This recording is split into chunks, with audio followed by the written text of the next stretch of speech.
welcome back to the Stick 'em Up podcast.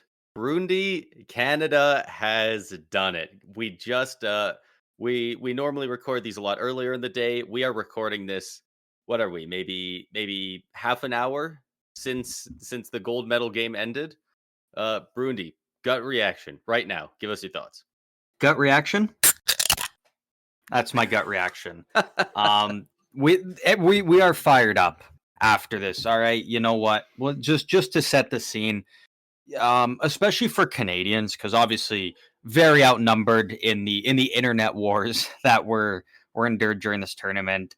We're on the losing end of it all. We didn't have much of a leg to stand on, but here we are. Canada once again wins. 51st state, my ass. No. Number one hockey country in the world? Absolutely. And it was proved again, once again here tonight, that you know what? Round robin games mean jack shit. If you win a round robin game and that's your, that's your championship game, that's what you lie on and helps you sleep at night, sure. But at the end of the day, when it comes down to the championship games, Canada finds a way to get it done. That's really what it comes down to. It was an absolutely incredible game between both sides, between the Americans and Canada. From start to finish, just an electric game. Just great play on both sides, really, and great goaltending on both sides. And it comes down to it, you know what? In overtime, if you leave Connor McDavid all alone out front, I don't care who's in net for you. You're probably going to lose that game, and that's exactly what happened there. Just incredible. And it's just an amazing tournament, like, altogether. It really was. Yeah, like, exactly what you said. Like, McDavid, from that spot, with that much time, I don't care if it's Connor Hellebuck. I don't care if it was prime Dominic Hasek, Martin Brodeur, Patrick Waugh. That puck was hitting the back of the net. There's only one guy that I think would have saved it. There's only one man in this world who would have stopped that puck. And it was none other, it would be none other than Jordan Binnington. He was not letting anything by him in that overtime. Regardless of what side he was on, who was shooting on him, who was in front of him playing defense, he was a brick wall. He looked absolutely incredible for Canada. And he made a couple just insane saves to keep Canada in it. You know, we were hyping him up a bit even before the game in last episode, how, you know, Canada's probably not even in this final game if it's not for Jordan Binnington standing on his head in overtime against Sweden. What did he do tonight in overtime again? He stood on his head and he kept giving Canada chance after chance to win this game until they finally did. Nothing was getting by him. Nobody could convince me that Jordan Binnington was letting it go by him in overtime. Yeah, like that. Yeah, he was absolutely unreal, especially in that overtime. But really, throughout this entire game, he was really solid. And just, dude, some of those saves he had to make were just so insane. Like, he had to sprawl across quite a few times to make unreal saves. Like, just, yeah, we can't. And if Logan Thompson continues what he is doing for the rest of the season and carries that into next season, I can no longer complain if Jordan Binnington still gets picked to go represent Canada at the Olympics next time. I think it should be pretty set in stone that next year for Canada it's probably going to be Logan Thompson, Mackenzie Blackwood, Jordan Binnington. You could go whoever you want to start that tournament. You know, it could be very different years' time, but if you go with Jordan Binnington, all right, I'm cool with it. You know, that was the thing we did kind of talk about a lot, and it was fair too going into this tournament. That was kind of the sense everybody was on, that Canada's weakness going into the tournament was their goaltending, and it was very obvious. Everyone's known that ended up being the X factor for them in this game. Jordan Binnington, in a good way. Not even just in overtime, but in the first period, the second, the third period, he made some incredible saves. Like, you know, that was the thing I talked about all day long. When people were talking about, like, oh, can Binnington get it done? I just always said, you know what? He hasn't been Canada's problem so far in this tournament. And where did he play the biggest game of his career? in in Boston. Boston. Game 7, Stanley Cup final. What did he do? He won. So, you know what? If he can go out there and play out of his mind and win the Stanley Cup in Boston in the Game 7, what's to stop him from doing it tonight? And that's exactly what he did. Dude is a Canadian that plays for the St. Louis Blues, and he's won a Stanley Cup and a gold medal in TD Garden. Yeah. Absolutely nuts. Unreal. Like It was just incredible for Binnington. It was just awesome to witness. It really was.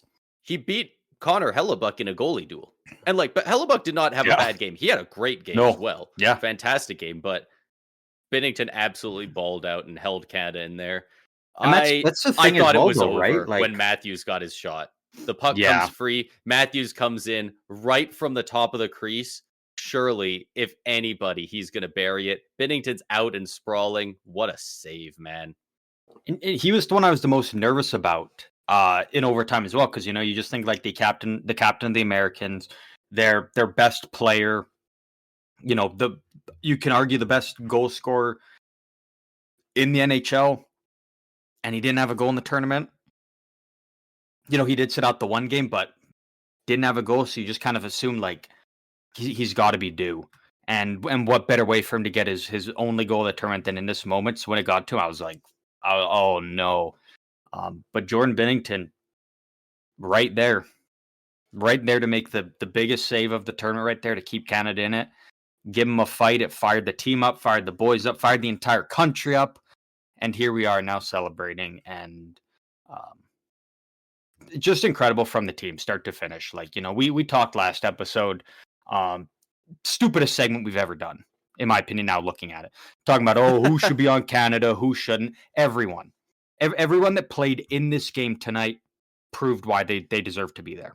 They each had a single defining moment in this game that proved that's why they're on the team. This is why they're there. Stupidest segment we ever done. I will die on that hill. Every player on Canada 100% deserve to be playing in the game tonight, playing in the tournament, representing their country. I will say there was effort. a couple times where there was some guys that are down further in the lineup that definitely made me think, geez, that was really close. I know Parayko had one don't get me moment where wrong. Could Canada real brought sketchy. a better team? They could have brought a better team. There was better players that they left off than the guys they brought. But at the end of the day, in the championship game, again, every single player had a defining moment of where they helped the team and they won. So yeah. I wouldn't change it. I wouldn't change a thing about this team. Parayko also had a moment where he tied up somebody's stick in front. It might have been Matt Boldy and saved almost what looked like a sure goal at one point. So yeah, any of the guys who did have bad moments, they also had their moments where it's like, fuck, he bailed us out there. Anthony Cirelli, he had some incredible, important face-off wins. He made some good defensive plays. Sam Bennett, we're kind of on the fence. We're like, well, he got in a fight, so that's good. But he scored. Not the biggest goal. Obviously, it's McDavid, but to get that tying goal when it was like shit, is it going to be another? Canada gets that early goal, and then they just can't pot another one. Sam Bennett driving to the net. He had 6 shots after 2 periods. I think I don't know the final stats of the game. I'd have to look it up here, but after 2 periods, he led Canada in shots on goal and hits as a 4th line center. Yeah, dude showed up and he put his heart and soul into every shift. Yeah. Yeah, he absolutely balled out. There's so many guys throughout this entire game that we could point to that were so good. Like Mitch Marner played incredibly well. He played incredibly well. Oh my God, Jacob Slavin. Holy crap. He's right beside Binnington and Hellebuck. He saved so many high danger chances. Yeah, just to give some more love to Sam Bennett, because I got the stats here. He's one of 1, 2, 3, 4. He's one of 5 players on Canada to be a plus that game. He had the huge game tying goal, and he led the team in shots on goal and hits with 6 apiece. That's your 4th line center showing up in the most important game of the tournament. That's what you need. Look, and then look on the American side. Vincent Trocheck, in terms of skill, better player, but the only times I noticed him out there, it wasn't for good reasons. It was Uh, him taking a tripping penalty. yeah, he Was the had one time I one noticed shot him. on goal, no hits, and he had the only penalty of the entire game. And you you have to be blatant with your penalties to get called in a game like that. Like Yeah, we saw yeah. countless roughing, cross-checking, all kinds of stuff getting let go. Both teams had several times where they could have been called for too many men. None of them went called. We had a couple trippings that could have been called, sticks hitting the hands all the time. That's the only thing that got called because it was just crazy blatant and a very lazy play from him as well. Like, Yeah, I give yeah, the rest a lot of credit. You know what? They went in with a game plan. They went in knowing what they're going to call, what they're not, how they're going to let this game play, and they didn't budge. From the fans yelling at them to the coaches to the players, they did not budge off the precedent that they came in with for that game. And I do give the refs a lot of credit that because again, like you said, the only penalty that was called was literally the one like most egregious one of them all. It was so blatant. It's like you can't not call that. yeah, yeah. I thought the refs had were incredible this game. There, I thought they actually did a really excellent job. Um, yeah. they had a There game was plan and they one stuck to moment. it. There was one moment where I this was probably the first time in the game where I screamed at my TV. I think it was sometime in the second period. The puck gets dumped into Canada's zone. It's very slowly going behind the net, and Binnington goes out to play it, and he almost touches it. Instead of touching it before it goes behind the line, he almost touched it right after it went behind the line, of which it would be a delay of game penalty outside the trapezoid. And Oh yeah, I yeah, was just yelling at my TV like, "What are you doing? Don't yeah. fucking touch it." Like, it was in no danger. Like, the defenseman was coming in. There was no American players coming. And I was just like, that would have been the most unforced error of all time to just go out and touch it in the corner. So And I thank will God he say, didn't. It was off Bennington's by a few inches. yeah, Bennington's puck playing this game was it was just it's so important for Canada. Like you could see every time it was getting dumped in, you Yep. know, he went behind the net. And if it was a little like there were some times the Americans started putting it up on the glass so Bennington couldn't get it. But then it ensured that the Americans might not even get the puck after that because it comes around, could easily go by them, get to the the Canadian winger, and then it's out again. Bennington's puck playing was so crucial in that game because it made those dump ins for the Americans so difficult. And it made it so easy for Canada to transition from right in their own end behind their net to one, the defenseman can easily get it, make that quick pass, and they can get going and get out of their end. Again, just another amazing thing that Bennington did. Like you can't say a bad thing about him. The two goals that went in, I don't care who you had in net. They probably weren't stopping him. It was greasy, crease, crashing, bouncing puck. They go in like, you know, it's Yeah. the goals run on Bennington. All the high danger chances he stopped. He handled him. Yeah. Like that puck bounced up to Brady Kachuk, and then a battle, and Bennington doesn't even see the puck. It bounced out. Jake Sanderson bats out of there and in. Like there's nothing Bennington could do on that. That it was he already made the first two saves. What about the third? Like yeah, he Yeah, absolutely nothing on him for that one. The other goal, I believe it was the first one, like just Brady Kachuk just outmuscled like two guys hanging off him in front.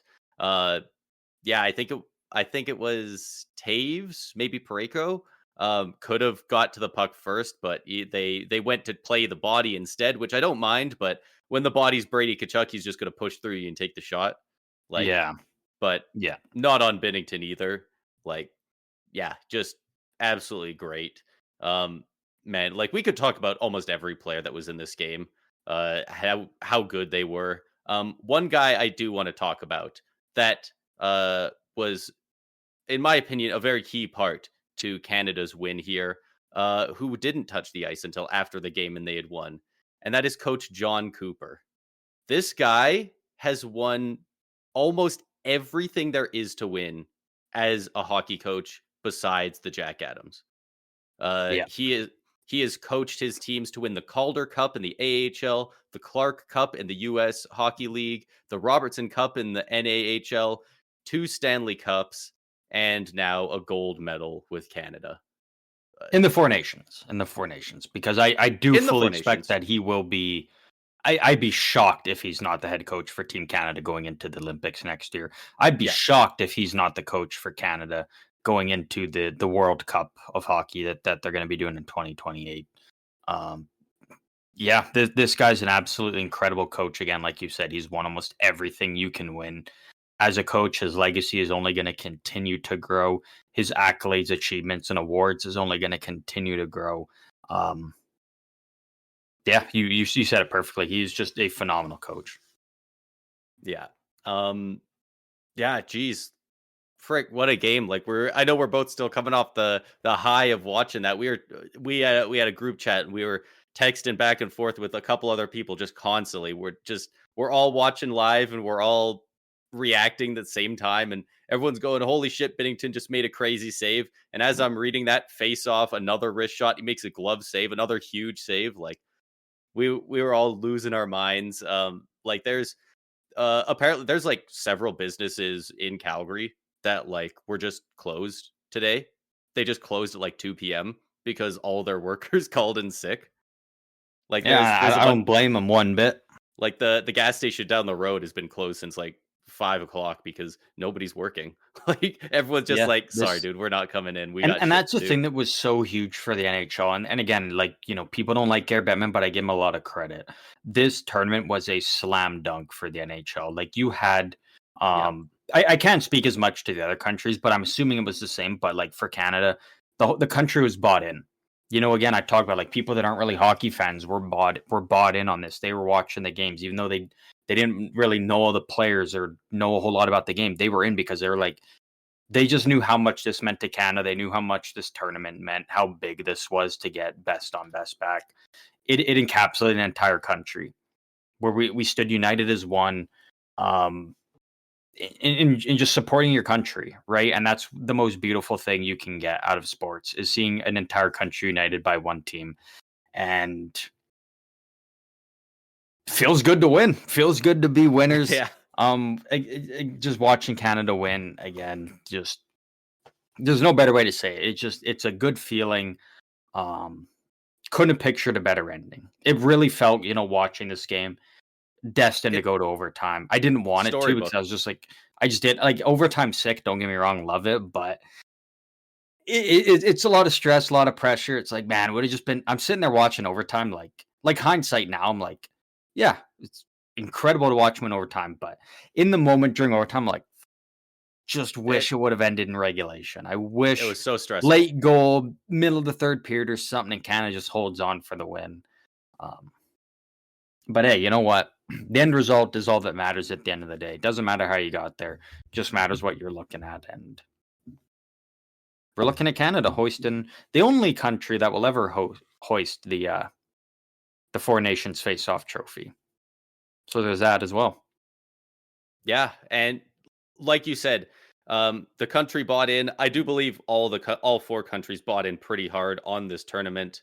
We saw a lot of Swedish and Finnish fans attending these games, especially considering they're across the Atlantic Ocean. U.S. Canada, we can watch the games. We're each hosting half of it and right beside each other, but like they clearly had several people that came over from there just to watch this tournament, which was awesome to see. And I Yeah, do think that, like, man, it was just such a perfect storm for this tournament. Just everything went flawlessly for the NHL.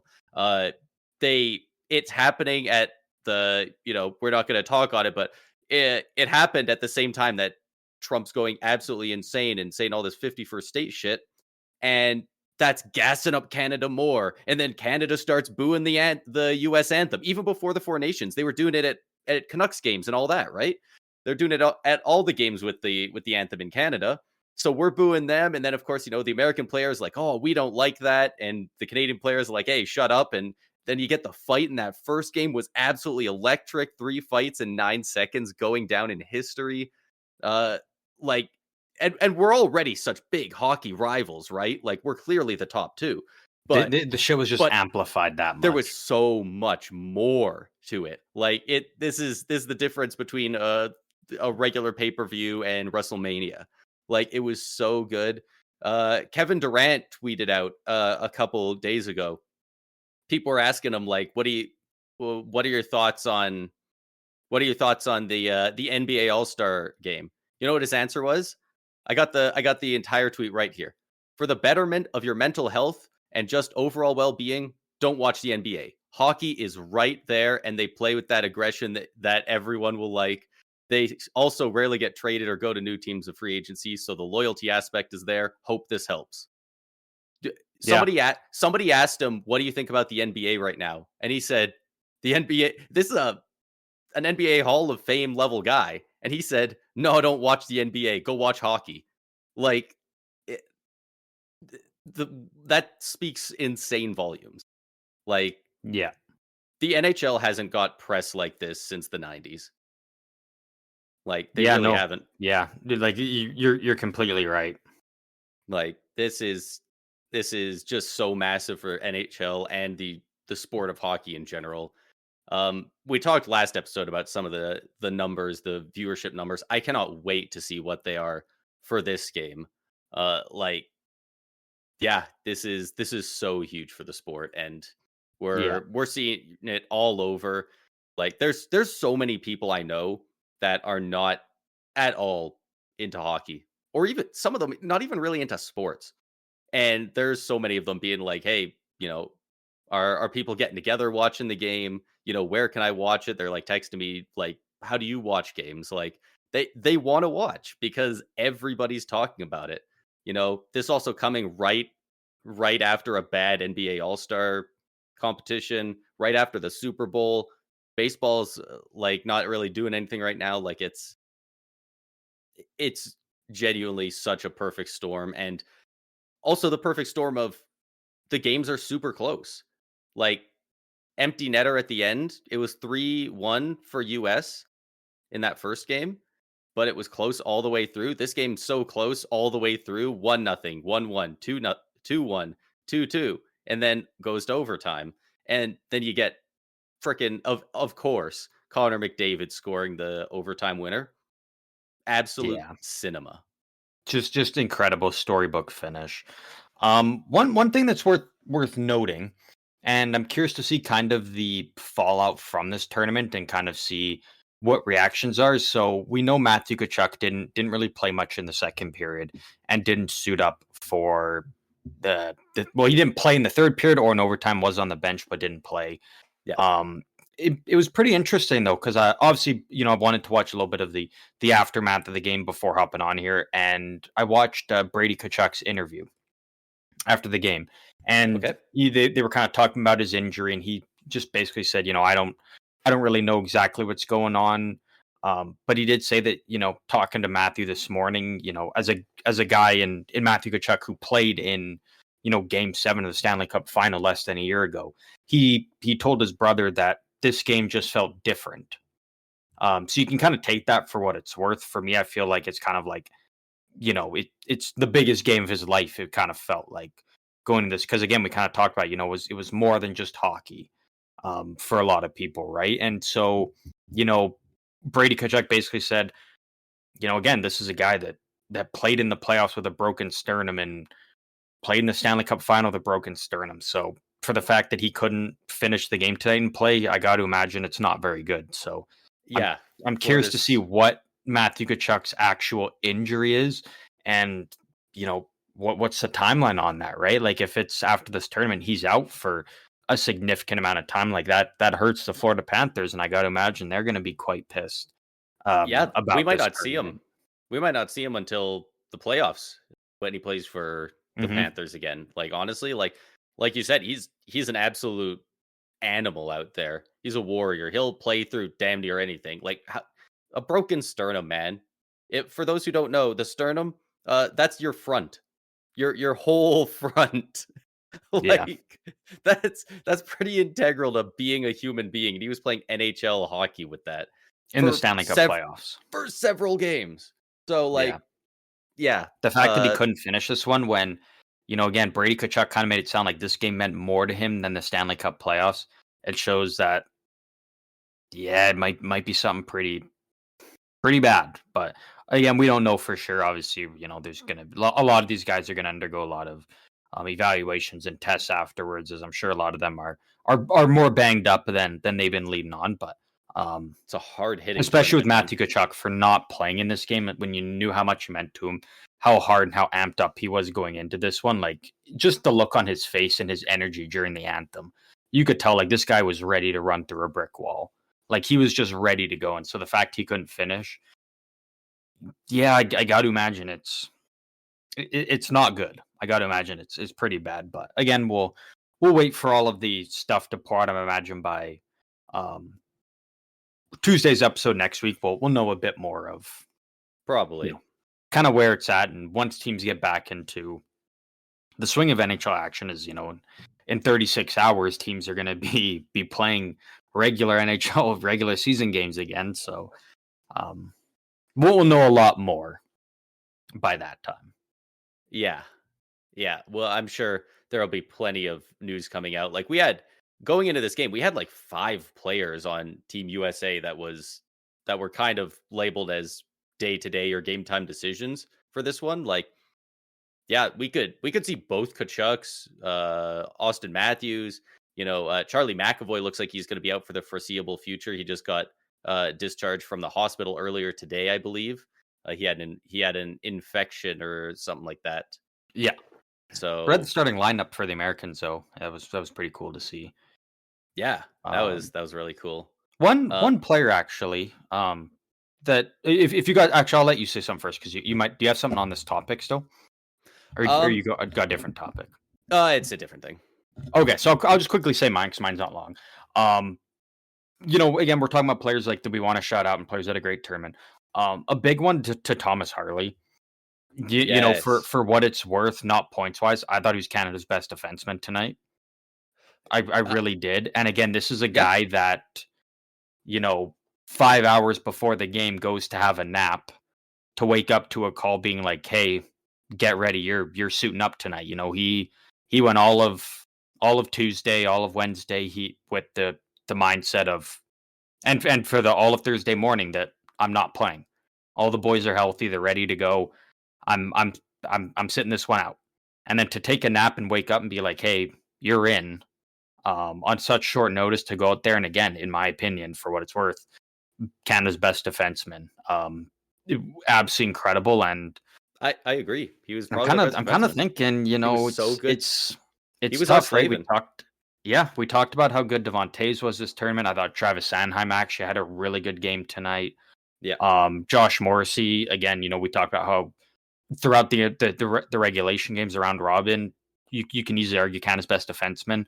We're gonna have some interesting choices come whatever time they choose their Olympic roster, because I think Thomas Harley's definitely cemented himself in that conversation where he's going to get a hard look to be brought in, because again, in the biggest game of the tournament and on such short notice, playing the least games out of anybody on the team, I thought he was absolutely incredible. Like, Yeah. really thought he excelled. And both Yeah. his games in the tournament were against the US. He didn't play against Sweden or Finland, but he played the two big rivalry games, and he looked great. Yeah. Looked He really was comfortable out there. phenomenal. And my God, also 2 years left on his contract. He's an RFA at the end of that. So this July 1st, he can get an extension. Oh, buddy, his price just went up. 20. He just did that at 23 years old. That dude just Yeah, made himself a lot of money in 2 games. yeah. Like He's that's such a special talent. Like, you know, a lot of people didn't like the pick of him coming to join the team when there was other guys out there. But sure, yeah, could have. There's many other guys that could have brought to it to play good. But you know what? We know what Harley did, and I wouldn't change it at all. He was truly incredible coming in late to the tournament to join the team. Played great in the first game against the Americans. Coming in, subbing in late tonight to play against Americans in the biggest game of the tournament. He rose to the occasion, and he truly excelled. yeah. And I was saying it on the podcast before. Like I wasn't a huge fan of the pick when they brought him in. I was like, really? Like there's got to be better guys, a Uyghur or somebody. Like, I'm sure they could find somebody better to be in the lineup, but that completely went away after his first game, and even more so if there was anything left after this one. He Yeah. he shut them down something fierce. Got a stick on every shot that was happening in front of him, blocked a ton, just maintaining the puck. Like, yeah, he was just incredible for us. Yeah. Um, a couple of guys that have rather interesting stat lines for this tournament. Um, some guys that we mentioned even in our predictions for the tournament that we can get into. Uh, Patrick Laine, a noted goal scorer. 3 games, 3 assists, no goals. Austin Matthews, pretty prolific goal scorer himself. 3 games, 3 assists, no goals. Sam Reinhart. Both picked Sam Reinhart to lead this tournament in goals. Sam Reinhart, 4 games played, 4 assists, 0 goals. A lot of these really high end shooters just completely nullified. The Yeah. defensemen were clearly told by a lot of the coaching staff, like, this is your guy. Like, if you're on the ice, like, you can't let him get free. And Yeah. a lot of those, yeah, those top tier shooters just never got a chance. Like, we were talking William Nylander, we figured would have quite a few goals in this. Only played the 3 games, 2 assists, 0 goals as well. So yeah, it's funny. And then, there's guys like Mikhail Granlund. He's usually good for what, 15 goals a year, but like 60 assists. He put up he put up 3 goals in 3 games and an assist for 4 points. Like, uh Yeah. obviously you either played 3 or 4 games if you played all of them eligible in this tournament. So like it's not a very big sample size, but a lot of pass first guys with a ton of goals, you know, McKinnon, 4 goals in 4 games. And then you got a lot of guys like Matthews who had 0 but a bunch of assists. So uh very strange stat lines all around in that regard. Uh You know who's most upset with these stat lines? You know who I bet's just fucking miserable? And I hope who's they that? are. I hope they are. I will say that as well. Brutal. New York Rangers fans who are living in that area. You know, you're cheering for the Americans. You're like, oh, sick. Kind of the same way you were, where you're cheering for Canada, but you're also like, damn, Canada's got 3 Tampa Bay Lightning players. That's how American fans are feeling, being like, yeah, we got Adam Fox, Vincent Trocheck, JT Miller, all playing in the tournament. Did nothing. They all put up 0 points. Adam Fox, your worst defenseman tonight. Responsible for that final goal that Connor McDavid got. Was So Fox? take yeah. I thought that was Well, Austin I mean Matthews, him guys. and Austin Matthews, kind of both them. They both played it horrifically, but Yeah.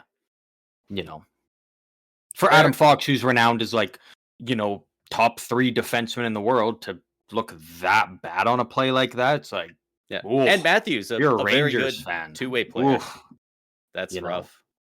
Fucking That hate to be a Rangers fan right now. Let me yeah, tell you.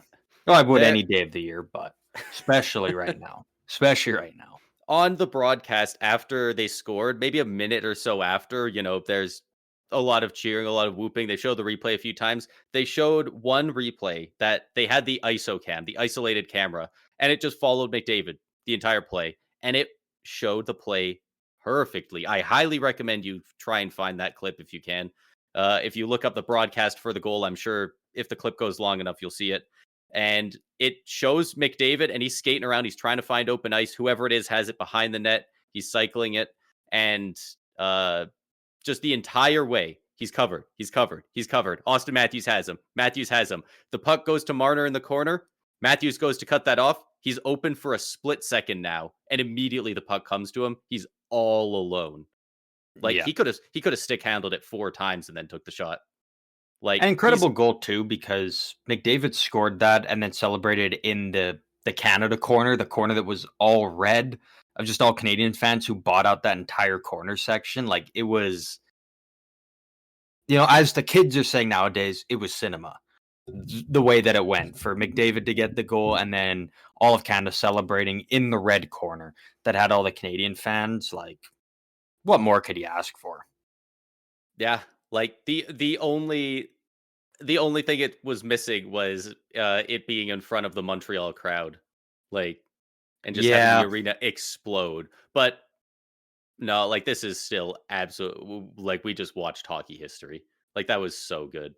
And it's weird though, because again, McDavid, he gets the game winning goal. He obviously gets, first star of the game for it. And, I think it's one of those things where a lot of people are kind of like it should be Jordan Binnington, but at the end of the day, you can never go wrong just giving it to the guy that got the game winning goal in overtime. Um, but I bet if, I'm sure there's reporters that might ask. I'm curious to see if there's clips that come out tomorrow or something, or the next day or something. I bet if you ask McDavid, that in my opinion, I think that was his worst game he played in the tournament. Like from start to finish. Yes, he did get the game winning goal, but I do think it was his worst performance that he had out of Canada's 4 games. There's just a lot of times where Braden Point hit him with so many good passes, and McDavid just can't corral it. And again, you know what? You text me. I think it was kind of nerves more than anything. Like a perfect pass to him when he's darting up the ice full speed. We've seen that he can easily do that by his goal against the Americans earlier on in the tournament. But tonight it was he would catch a pass and he'd fumble it. He couldn't hold on to it. He's trying to use his speed and stick handle, and it keeps bouncing off his stick. Like Yeah. he just looked nervous. He looked like it was kind of getting to him. But that's the thing about these best players in the world is regardless of how nervous they are, regardless of how bad they've been playing, when it's all on the line, when the chips are all in, they can rise to that moment, and that's exactly what he did. So I'd be very curious to know how he felt about his play in tonight's game, though. Yeah. I will say, like, I don't necessarily disagree. I don't remember. It definitely wasn't his best game of the tournament. I don't remember exactly on it the other one, so it might have been his worst, but he still was not like a net negative out there. Even if you take No, away no, the definitely goal, wasn't. like he was like this is I you just got to preface it of this is McDavid we're talking about. We're expecting him to be transcendent and carry us, right? So like when he's not doing that, that's what we're complaining about. He didn't have blown assignments. He wasn't giving them chances. He Yeah, just like it's not wasn't like he was a producing like liability the defensively or yeah. making floaty passes that were clear turnovers. Like it was just His you offense know wasn't generational like we know it pretty normally pretty is. much, yeah, more than anything. Yeah, that's really comes down to. And again, like doesn't matter at the end of the day because when it was all on the line, he stepped up and got it done. So the rest of the game that he played, it doesn't matter because at the end of the day, he got the goal that mattered most. So that's Yeah. all we care about. And you know what? Little nice thing for Leafs fans. Uh Mitch Marner scores a real nice overtime winner in this tournament on a big stage. Uh Primary assist on the golden goal. Like, And the primary assist on Sam Bennett's tying goal too. yeah, shit. Like He primary assist on the tying goal and the game winning goal. Both great passes to guys. Like he read the play well, found the open guy, and it was well done. on a pretty big stage. Like Yep. that's a lot of the Big stuff that biggest Mitch stage Marner he's ever played specifically. on. Yeah, like that Marner gets a lot of crap for not being able to handle the pressure, but we're not watching 2019 Mitch Marner anymore. This is Mitch Yeah, Marner solidly in his prime. that's just a narrative that follows him. Like, and it's like it's not even people just use it now because it's there, but it's like it's kind of bullshit in my opinion. He's got the So most points of any Leaf player since like 2019 in the playoffs. Like he's the guy in the yeah, playoffs that shows up the most. Like in that Canadians, the Leafs versus the Canadians series, yeah, he was very bad in that series. Like especially the delay of game penalties. But you yeah, know, since that's that's like 6 years ago now. That's 5 6 years ago, and he's been very good since. So and he's elevated all levels of his game as well. So yeah. I think he's doing pretty good at this point. Yeah, but like this tournament from start to finish, it was an incredible product put on by the NHL. Again, we already talked about how it was the perfect time to do this and all that. But now that it's all said and done, like it was just so well done. And looking at the product, that you got again, people kind of thought it was going to be a lackluster effort, like all-star level. And then that was quickly proven wrong. Not even before the Canada US game, but from the very first game, the Canada Sweden game. And then the intensity and the effort just continue to get amplified more and more throughout the tournament, leading to this where again it was like all eyes were on this. You have athletes from other sports telling people like, come watch this shit. Like this is what matters. This is like the biggest thing going on right now.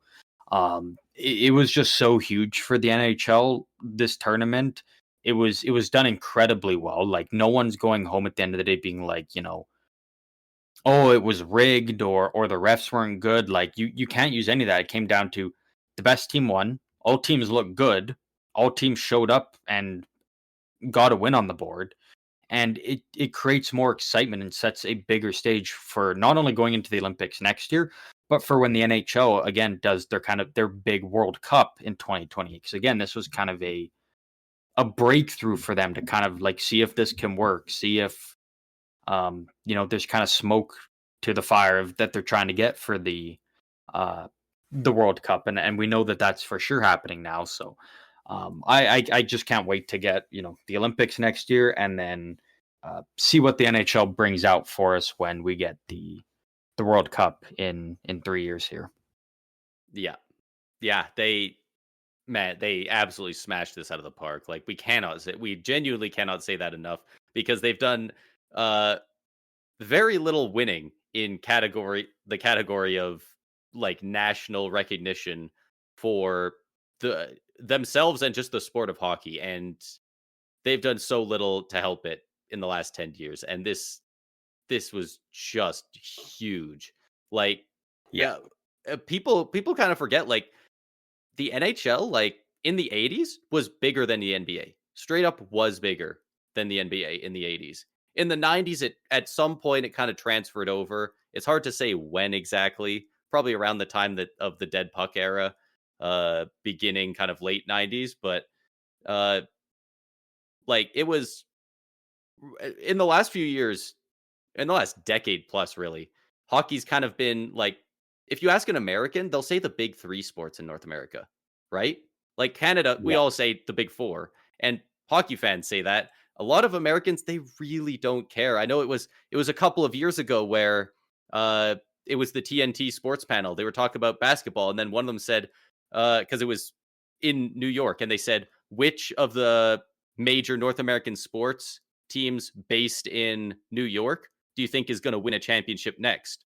And whoever else was on the panel said, I think the Rangers are going to. And the other guy goes, oh, no, no, no, no. That hockey doesn't count. Come on, give me a real answer.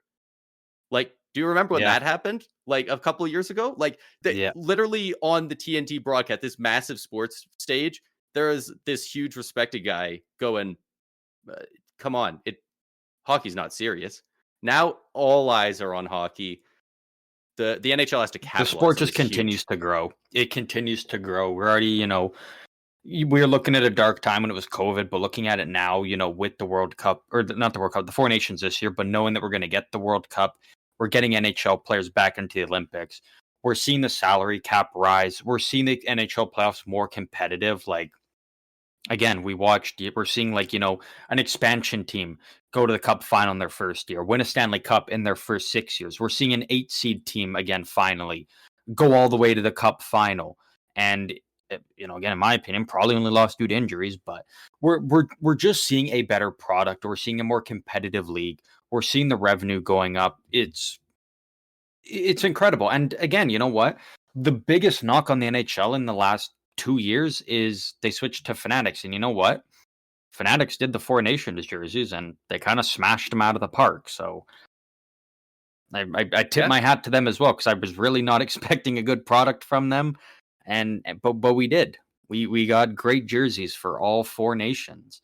And I kind of liked that there was no home and away. It was just like one, and it's a little bit different because it's only four teams, but it was yeah. kind of cool that each team had their own just defining jersey, like that was it. They're so I different, you really don't did have to like worry that. about it. Yeah, I Yeah, really did like that for this tournament. It just made it feel more unique, more authentic, more personalized.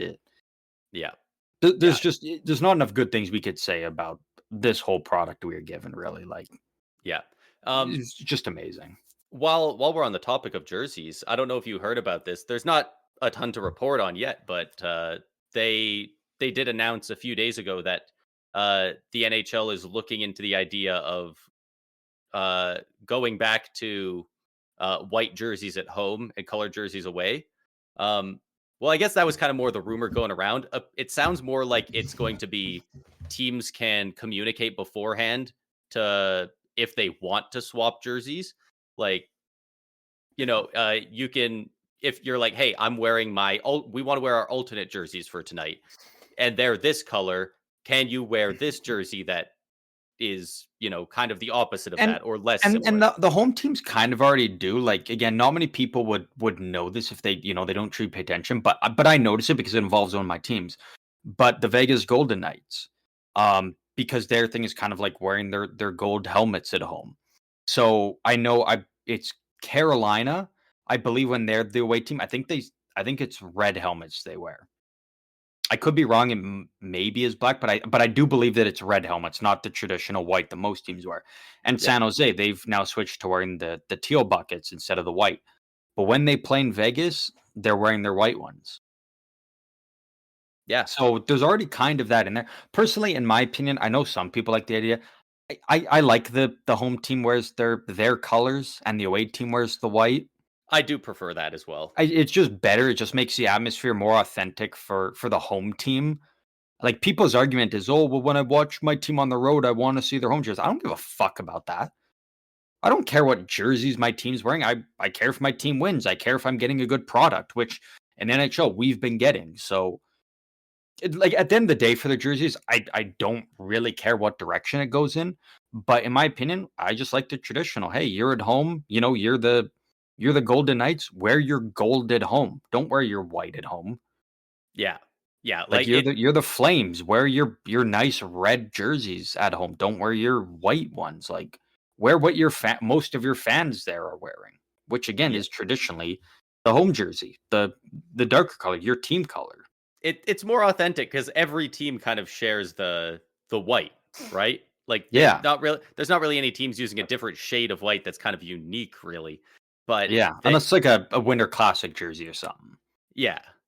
But like it's just kind of white, and meanwhile there's so many different colors. You know right away if somebody's wearing a Dallas Stars home jersey from that green, like stuff like that. So it's a lot more identifiable. It's just nice that they're giving the teams and the organizations a little bit more freedom to Yeah, maybe do some different stuff with it. Maybe mix and match some outfits a little yeah. Like bit, if get a some team wants to, cool looking you stuff. know, we saw a couple teams at the reverse retros. They did a white jersey. They just thought it was more fitting to the team, looked better. And so when they used those at home, the road team, yeah, they put on their dark jerseys, and for a game or two here and there, like it's fine. But again, at the end of the day, doesn't matter to me. But just it's what we've always known. It's just the home team wears the color that all their fans are wearing there. The walls on the arena are that color. The banners and the rafters for most teams, at least, are Yeah. are that color. Like it just feels right. It's just fitting. So, but again, with the tournament, I just loved how each team just had their kind of own identity. Like the Americans were that dark blue. Canada was just the red. Sweden was their yellow. Even though apparently Sweden players don't like wearing the yellow, they like doing the darker blue with the yellow accents on it. Oh, I think the really? yellow looks sick. And I in was gonna say Finland, they wear the nice loves white this. ones. Everyone absolutely adores Sweden's jerseys. I'm surprised the players don't love it because I Yeah, guess the blue with the yellow and gold crowns does look pretty slick. it does. That's the thing, right? Like, if Sweden can't do a bad jersey, you can't go wrong.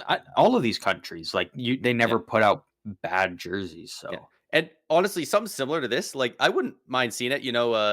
A game that's just a little more marquee than a normal game. At a rivalry game comes up, it's Panthers versus Lightning, you know, and if we're playing in Tampa, you know what, I wouldn't mind in the future if it was, we're gonna wear our blue home jerseys. Fuck it, wear your red jerseys. We're not gonna get confused out there. Just yeah, just let's just both wear our colors. Like, why not? yeah, yeah. Just wear whatever you're You know, comfortable in, right? Probably don't do it with like Toronto because, Yeah, no, Toronto and yeah, no, Tampa out there, that'd be a mess. But if yeah. if they're completely different, talk beforehand, get it set up, I'd love it. Yeah. Uh, One guy that I did want to mention quickly from the game tonight to jump back to the final game. Um, I was wondering if Canada did win, would there be a bit of a narrative of if they just allowed Quinn Hughes to play that the US could have won? See, so that Lo- but that narrative's dead But at the end of the day because Quinn Hughes couldn't. Like no, apparently he was never even going to Boston. He was never cleared to play. yeah, So but the even narrative's no. Just hear me out. Even if he was healthy and he got to play, it's dead in the water because they scored 2 goals the whole game, including overtime, one of them from the guy that Quinn Hughes would have been taking out of the lineup for sure, in Jake Sanderson. If they got to pick yeah. who got taken out, for sure it would have been Jake Sanderson, and he Yeah, you scored know, that it's a good second point. goal. Yeah. So, like, if Great Quinn play by Hughes him is in, too. yeah, if Quinn Hughes is in, maybe they just lose 2-1 in regulation. Like like Yeah. that might have been the case. Like I was Quinn Hughes is a phenomenal defenseman. He might be the best defenseman in the world at this current moment. But was he gonna be the difference maker over a guy who scored one of the 2 goals? Was he gonna pot 2 himself to win? Probably not. Probably not. Like Yeah, it's a good point though, yeah. And that was so one of the things I thought when Sanderson scored. I'm like, well, it's the guy all the fans were wanting out of the lineup, but I bet they're pretty happy he's in there now when he put him up 2-1. So 2 guys who play for the Senators scored for the US tonight, and Brady Tkachuk and Jake Sanderson, both playing their NHL team is the one representing Canada's capital, and they scored the only 2 goals against Canada tonight. watching this game made me just really want to see Ottawa in the playoffs. You know, Brady Tkachuk this Yeah. entire tournament just looked like a man possessed out there. And then especially in the game tonight, just seemed to elevate his game even further, which I didn't think was possible with how good he was playing. And it just and then to see Sanderson score on top of them, like, man, I just want to see Ottawa, even if Ottawa gets swept around one, whatever. I just want to see Ottawa in the playoffs because I want If to he see plays these like guys in the that, like playoffs. Like, I yeah, just want to see what energy, what intensity, what they can do in the playoffs when you get a matchup against a fourth line and it's not fucking Brad Marchand and Sam Bennett that punched your face Seth in a Jarvis. couple nights ago, and Seth Jarvis. Like you're going up against lesser players on a fourth line. I just really want to see Ottawa in the playoffs now. As again, their guys were the ones that really rose to the occasion more than anyone else for the biggest game. So Yeah, if he plays like that when he finally gets to playoffs, I can't see a single team in hockey sweeping that team. Like he looked so damn good out there. Like but the thing is, you never say never. Like anyone can get no. swept on in any given series. So, No, for you know sure, you but know that more you know that more than anyone, don't you? Don't you? But probably they probably don't get swept. But more than anything, it's just like, man, I would just love to see them get a crack in the playoffs and see what they can what they can really do if they because don't they make the look like two playoffs of the this better year, players out there. if they don't make the playoffs this year and then like one more year, like dude, he's not sticking around. He's He's not sticking done. around long Yeah, term and I if they don't can't blame him. I wouldn't blame like him. that. Yeah, he's got no trade protection. They could trade him wherever he wants. He's got 4 Please years not left. Florida. I do not want to see them. I love seeing them, together out there representing their country. But on an NHL team, fuck, that would be a nightmare to have them together. Yeah, please do not Do do that. not allow this, please. Yeah, I don't want Tampa going up against Brady and Matthew Kachuk with the centerman being Sam Bennett as the second Yeah. line. And if Like it's that's not Sam Bennett, all right, well, here's Alexander Barkov instead. It's like, yeah. just no, just please don't give us that. Yeah, that'd The just the be league couldn't the disgusting. league couldn't handle what they would bring. No. That'd be just oh, good God, But please no. I know you mentioned you have a little trivia, little wrap up game you want to do here. Is there anything left Oh, from this game, this tournament that you want to talk about before we do that? As you know, this one we don't have a script. For obviously, I think we've kind of shown that we Uh, don't have a script going into this. It was basically just let's just talk about the tournament, the game, and just see where the conversations take us. So that's what we've been doing. So I don't know if there's anything left that you've kind of got you want to uh, put out I there. I've got one thing. It's not going to be very long, so if you have any outstanding trivia, we can absolutely do some of that. But I have one very quick one here. This does not actually currently have to do with the Four Nations, um, but it has to do with the AHL. Um, I'm really hoping you haven't seen this stat because it has been floating around a bit, but I'm just going to hit you with it. The top 2 players, I guess the top 2 goalies in the AHL, uh, currently at 15 games played and a 934, and 27 games played and a 930. Who are these 2 goalies? Okay, hold on. So what was this the save percentages again? 934 in 15 games and then a 930 in 27 games. And there is a reason I'm pulling Um this one. I didn't just randomly decide the 2 best, goalies in the AHL right now. um shit. What's his name? I know he was I believe because I do remember kind of looking at this guy because I was wondering how their team was doing. Um his name's escaping me. He plays for the Milwaukee Admirals. I do know that. Um You are correct. You're on the right track. because I remember thinking I was like, oh, how what do they do to replace Haskrovs? Matthew Murray. Matthew Murray, I Yep. think Matt is the guy. Murray is in second with a 930. Number one. And what was the guy number one? 15 games, 934? Yeah. 15 games, 934. Are you Oof. I ready? mean, Are you ready? not a Are large you ready for the sample team? size, but will the team give it away? You Probably. think? All right, what's the team? The Toronto Marlies. Fuck off. Yep. It's the other Matt Murray. Yep. He's 1 got a and 2. 934? Yeah. Holy Number in shit. the AHL, number 1 and 2 goalies are both Matt Murray. Matt Murray's. That's sick. Hey, good on Matt Murray, the Toronto Matt Murray. That's good. I mean, only 15 games, but still 934 for a guy that's had a really rough couple years. That's He's working on a a comeback. baller there. I respect that. Yeah, and well, all of a sudden it looks like goaltending is not an issue anymore in Toronto. They got Matt Murray cooking in the AHL. They got Stolars, who's been incredible in the games he can get in, and then they got I was gonna say Matthew Nyes. That's not it. Joseph Joseph Wool. Wool. Joseph Wool has been good too. Yeah. Yeah. So the problems are not as evident there as they were before. Yeah. No, definitely not. Um, that's crazy. I didn't think it was going to be the other Matt Murray. Also, Yeah. two Matt Murrays. Um, in terms of other things, I don't really have much plan for this episode because again we kind of just went in, just kind of raw dogging it. Zach Werenski, obviously, we already talked about how Yes. incredible he was, but he did lead the tournament in points, and not only that, but did it as a defenseman, having 6 assists in 4 games. He did have 6 points. He was a +3. Um, we talked about Nathan McKinnon, tournament MVP. We didn't really mention he was tournament MVP, but he was Yep. with 4 goals.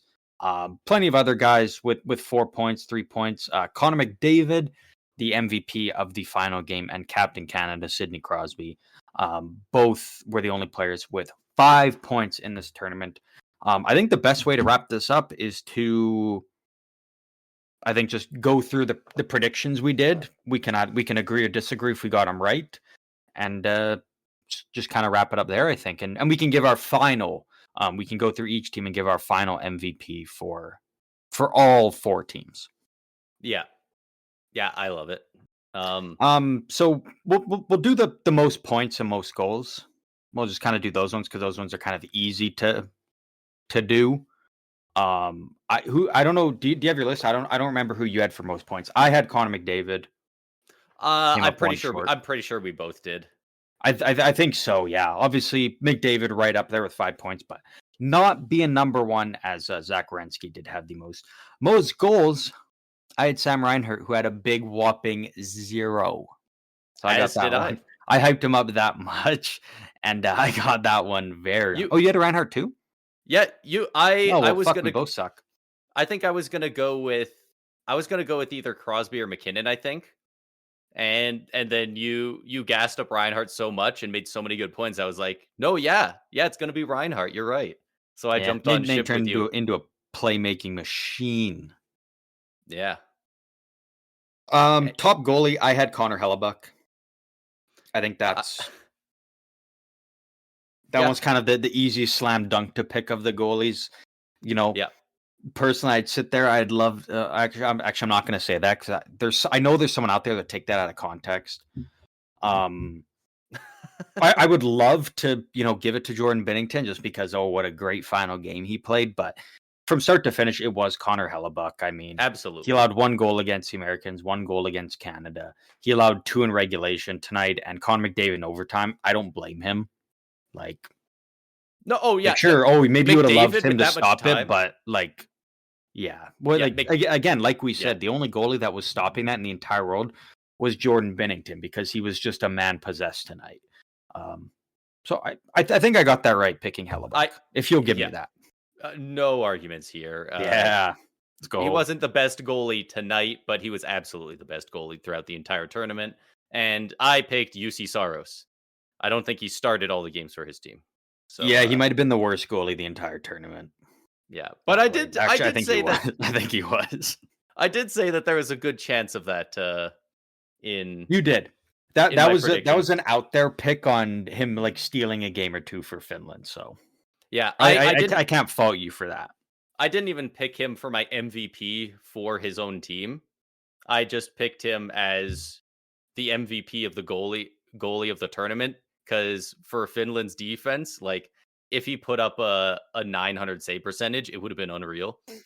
Yeah. So took a swing, Um, absolute miss. our MVP picks for the team will start from the bottom team, work our way to the top. Finland, I had Mikko Rantanen picked. I had Barkov picked for Team Finland. And I think Uh we were both wrong. I would give it to Mikhail Granlund. Like oh he yeah, was yeah. head and shoulders, only 1 point above Patrick Laine, but Granlund 3 games, 3 goals, 1 assist. He Clutch did everything he goals. could to claw Canada or Finland back into that game against Canada. He scored the overtime winner against Sweden. Like again, a dude that started on the fourth line and found his way into the top 6 and ended up being the kind of the key cog in the machine of their team. So Yeah. Yeah. looking like a I great early pickup for the Dallas Stars too. incredible pickup. Like, yeah, Barkov played really well. And so I don't feel bad about that pick at all. But yeah, Granlund just had that clutch gene in him, man. He had that Yeah. dog in him. Um, finishing the tournament in third place, they did tie Canada in points, but did lose to the tiebreaker team Sweden. I had William Nylander as my my MVP pick. It looked Yeah, smart and at the time. It looked smart at the time. of course, who could argue? I almost went with Nylander as well, but I ended up going with Victor Hedman. Uh do they really have a clear best player? I really don't think they have as clear as other teams at least. There's isn't as clear as I think Finland's and the Americans. I think there's this you can go in different ways, kind of with Canada. I would just we talked about before. I'd go with Eric Carlson, the Yeah, I think defenseman so. tied for the most points on the team. I thought he played really good defensively. Like he was Yeah. just really noticeable every time he was out there, despite being on a very crowded blue line. So again, you could go with many different players in this position, but I'd give it to the defenseman who was tied for the lead in points on the team, and again, I thought he played a very solid defensive game. Yeah. Yeah, I completely agree. I think Eric Carlson was probably their best player. There's some other guys like Lucas Raymond was really good out there. Jesper Bratt. Um, they all had great tournaments, but Yeah. Daily Faceoff has Matthias Ekholm playing fourth line left wing. Good for him. But Nice. Big yeah, promotion. I do agree. Eric Carlson was their MVP. Second place, our lovely 11th province, United States of America. Um, I had Connor Hellebuck. I just did the copy and paste from my top goalie. Yeah, It's tough.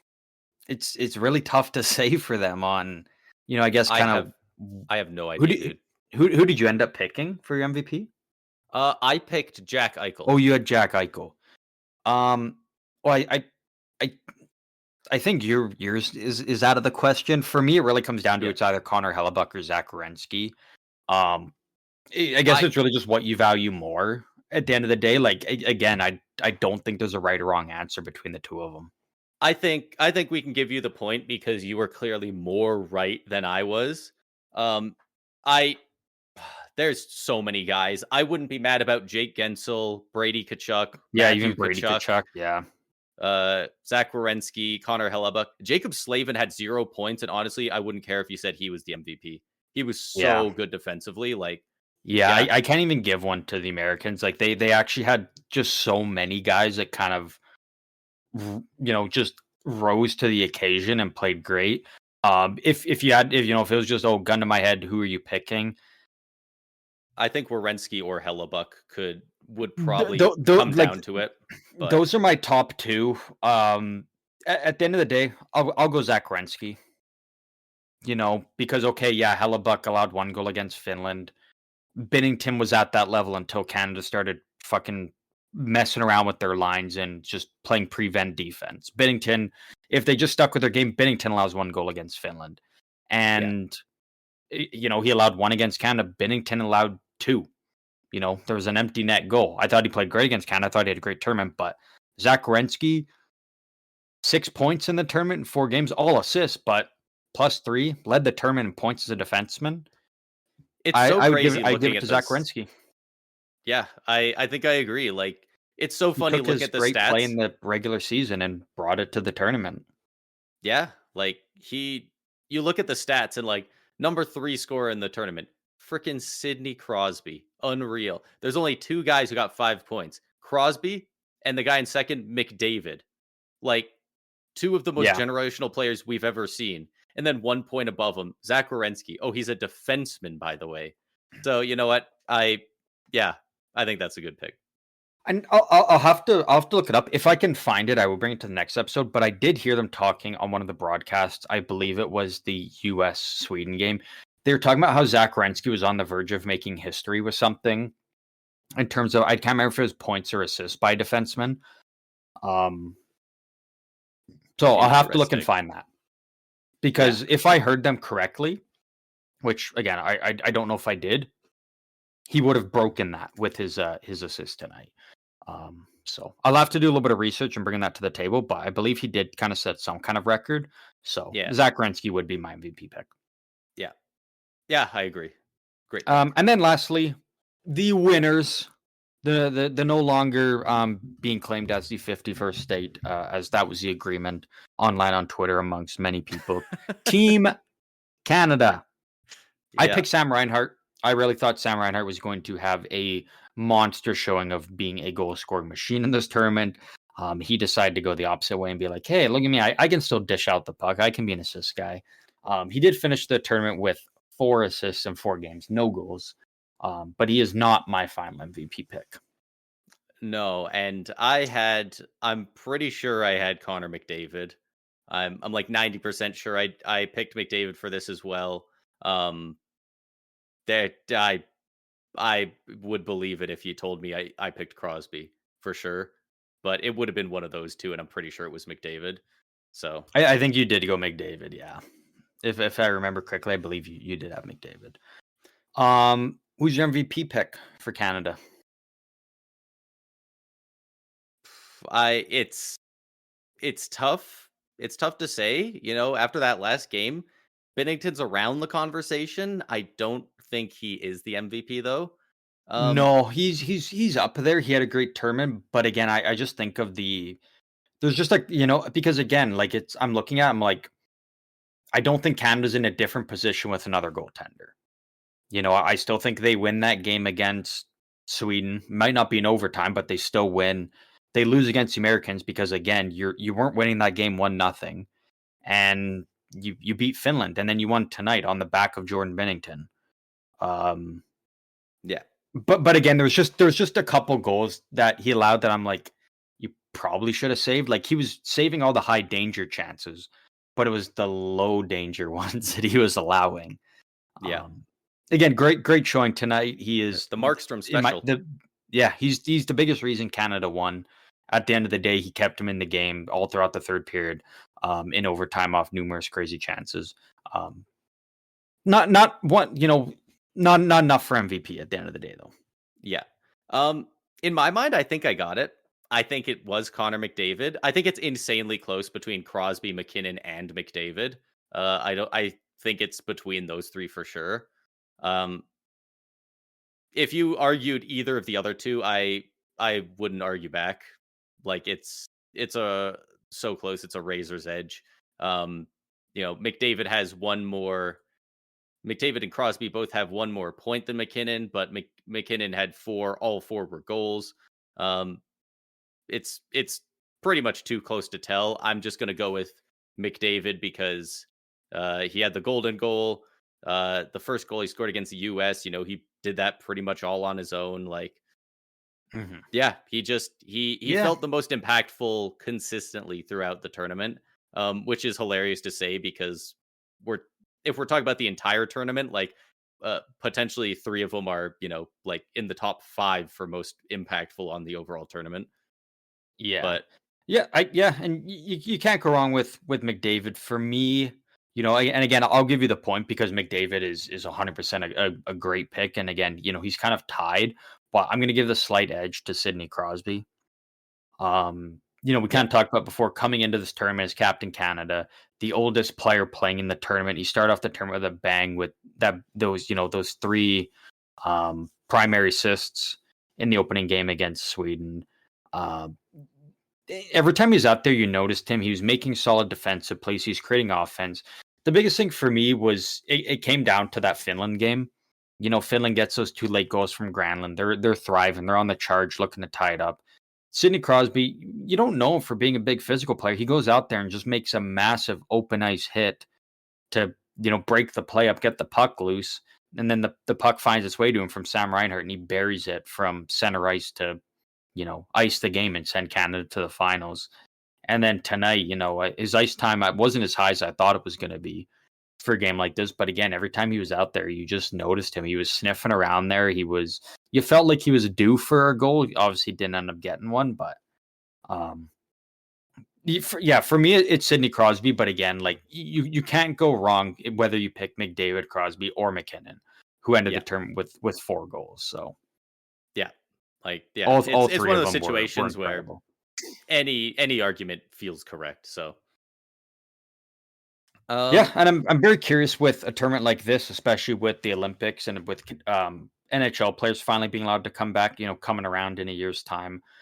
What this tournament did for some players, right? Like you look at it, you look at some of the guys, and you wonder, like, did this tournament kind of cement them as a shoe in to make the team next year? Was there some guys who had a bad tournament that's kind of going to hurt their chances going into next year? I'm very curious to see. As I think there's a lot of guys that really elevated their game for a tournament like this and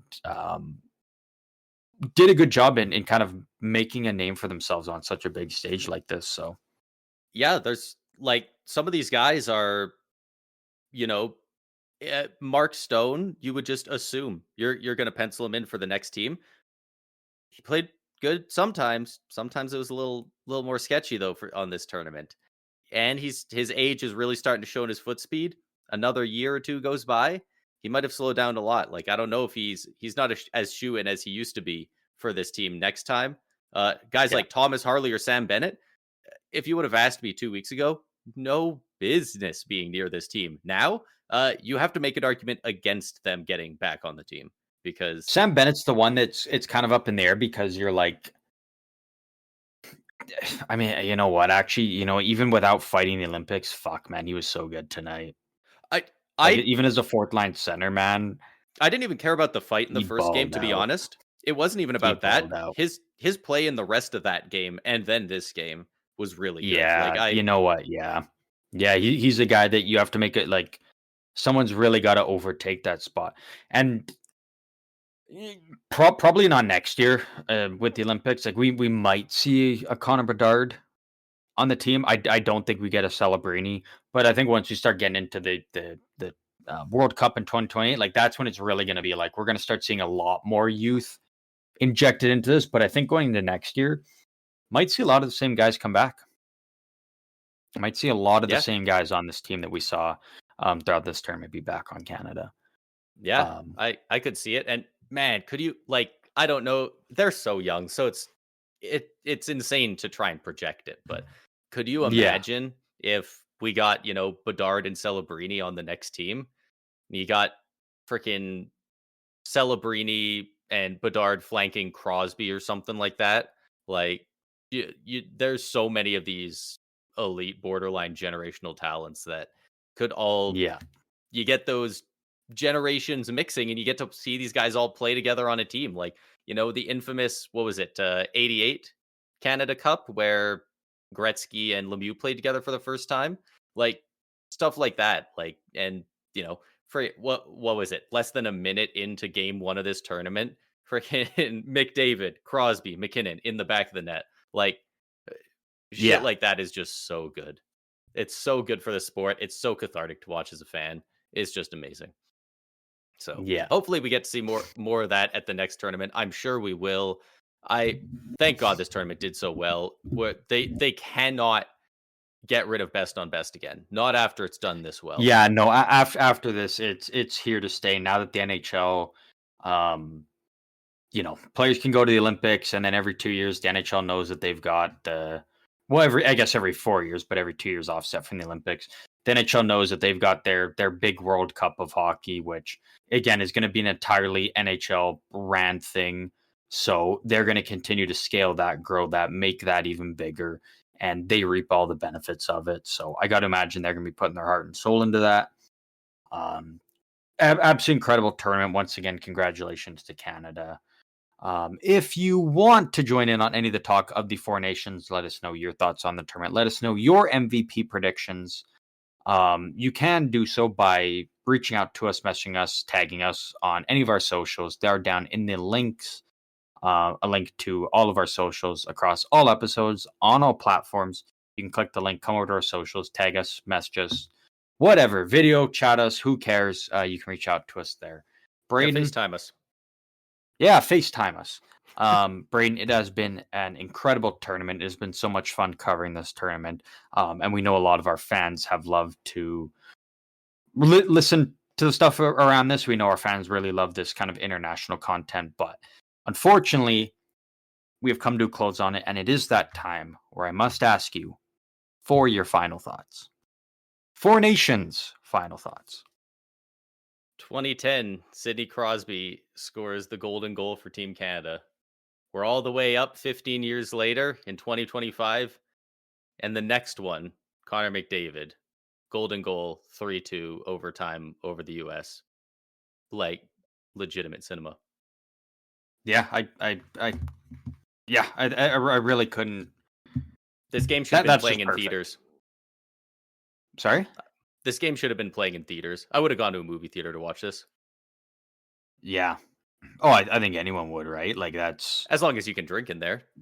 Have a yeah, good old time. yeah. And worth noting, when Crosby scored his golden goal, that was his first time representing Canada in a best on best tournament. And McDavid, his first time in the best on best tournament, gets the golden goal as well. So a nice First little of many. passing the torch between the two. Very curious to see what the team looks like next year for Canada and all of these countries going into the Olympics. But that will wrap up our time here covering the Four Nations. Incredible tournament. again, congratulations to all four countries. All four played great. Congrats to the NHL. It was a perfectly put on production, and all the countries, all the fans, just hockey fans in general, if their country wasn't in it, got behind it, had a good time, enjoyed it. And a big final congratulations to our home country of Canada, once again coming on top and proving to this day that hockey is still our sport. But that will wrap up everything for this episode. Hope you guys all enjoyed. And as always, we will see you guys out on the ice on Tuesday next week.